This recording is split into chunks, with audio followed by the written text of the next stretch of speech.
संस्कारी बेटी। शालिनी की उम्र लगभग 28 साल की हो चुकी थी, लेकिन अभी तक उसकी शादी नहीं हुई थी। शालिनी के मम्मी पापा सरला और महेश जी ने कभी उसकी शादी के लिए कुछ ज्यादा कोशिश भी नहीं की। शाली मन ही मन चाहती थी कि दूसरी सहेलियों की तरह उसका भी घर बस जाए, लेकिन वो अपने मम्मी पापा से ये बात कहती भी तो कैसे कहती। माँ जानती है, मेरी सहेली है ना शीतल, उससे बेटी हुई है, बड़ी प्यारी बच्ची है उसकी। अरे ये तो बहुत अच्छी बात है। उसकी शादी भी तो 4 साल पहले हो गई थी ना। अब क्या करे बेटा, चाहते तो हम भी यही है कि तुम्हारी शादी हो जाए, लेकिन कोई अच्छा लड़का मिलता ही नहीं। कोई बात नहीं मम्मी पापा, मैं जानती हूँ आप मेरे लिए बहुत अच्छा रिश्ता ढूंढना चाहते हैं। अभी मेरी इतनी उम्र भी तो नहीं हुई है। अच्छा शालिनी बेटा, क्या है ना, मेरे पास नई साड़ी नहीं है और मुझे किटी पार्टी में जाना था, तो इस महीने तेरी तनख्वाह आ जाए तो एक नई साड़ी दिलवा देना बेटा। और बेटा मेरा मोबाइल भी थोड़ा पुराना हो गया है, 6 महीने से इसी को काम में ले रहा हूँ। एक नया मोबाइल ला देना बेटा। हाँ हाँ मम्मी पापा। और माँ, आप तनख्वाह की चिंता क्यों करती हैं? साड़ी तो मैं आपको कल ही दिलवा दूंगी। और रही बात आपकी मोबाइल की, तो मैं आज शाम को ही ऑफिस से लौटते वक्त ले आऊंगी। अरे भगवान, सबको तुम्हारे जैसी बेटी दे। कितना ध्यान रखती है अपने मम्मी पापा का। पापा, आज आप दुकान नहीं जा रहे हैं क्या?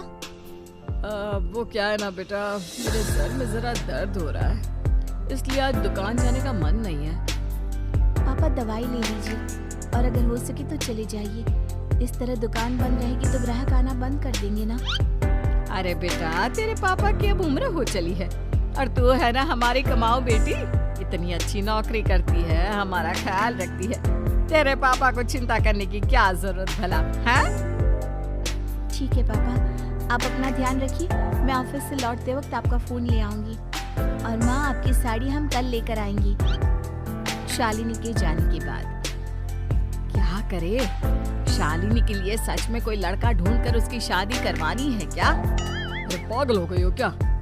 वो शादी करके इस घर से चली गई तो हमारे खाने के लिए पैसे कहाँ से आएंगे?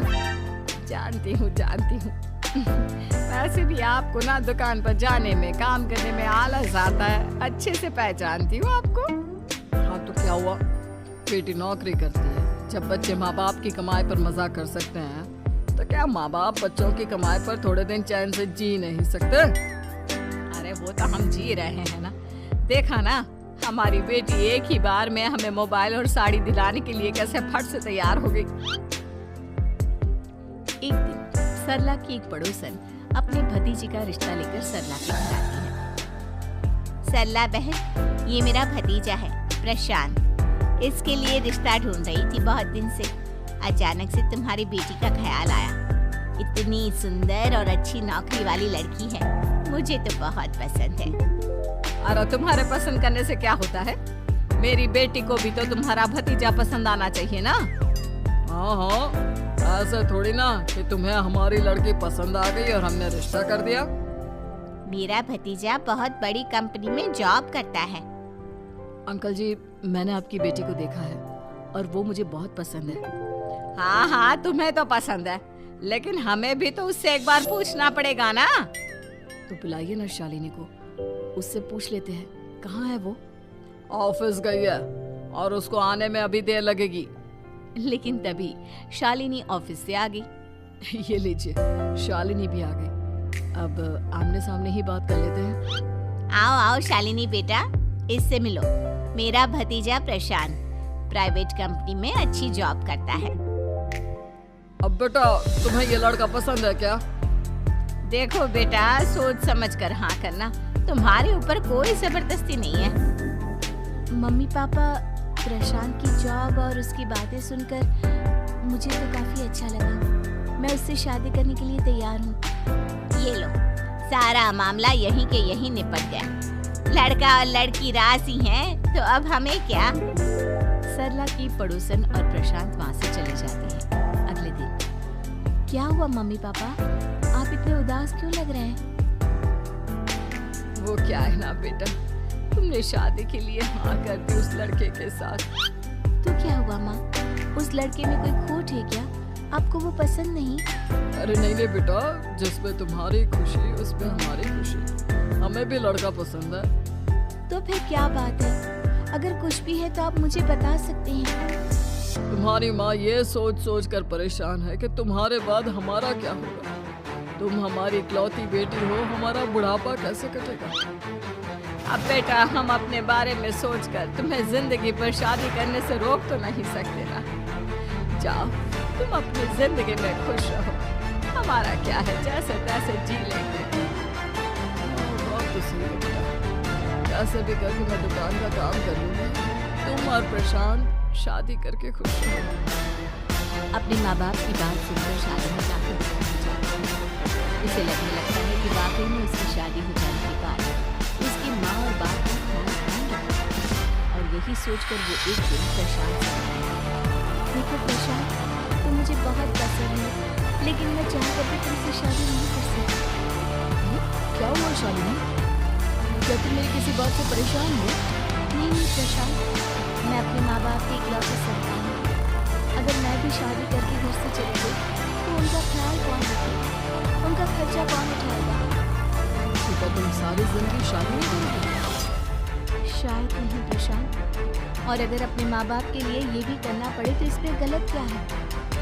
प्रशांत ये सारी बात जाकर सरला की पड़ोसन यानी कि अपनी बुआ को बता देता है। ये सरला तो बड़ी चालाक निकली। प्रशांत, वो अपनी बेटी के साथ खेल खेल रही है। कैसा खेल? आप क्या कहना चाहती हैं? अरे शालिनी बहुत सीधी और संस्कारी लड़की है, लेकिन ये सरला और महेश एक नंबर की चालाक है। बुआ जी, आपकी बात सही है, लेकिन अपनी बेटी के साथ भला कोई क्यों चालाकी करेगी? वो तो मैं तुझे कल बताऊंगी। तो कल सुबह मेरे साथ शालिनी के घर चलना।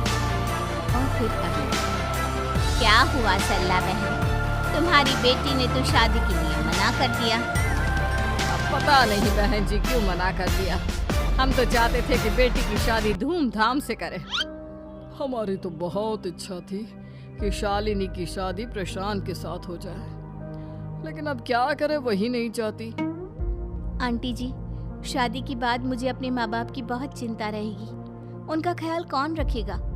और इसलिए मैं प्रशांत तो क्या, किसी से भी शादी नहीं करना चाहती। अंधी हो गई हो क्या माँ बाप के प्यार में? पहले जरा अपने माँ बाप से सच तो पूछ लो। कैसा सच? यही सच शालिनी कि ये तुम्हारे सगे माँ बाप नहीं है और तुम इनके लिए सिर्फ पैसे कमाने का एक जरिया हो। अरे अरे, ये तुम क्या कह रही हो? सच ही तो कह रही हूँ भाई साहब।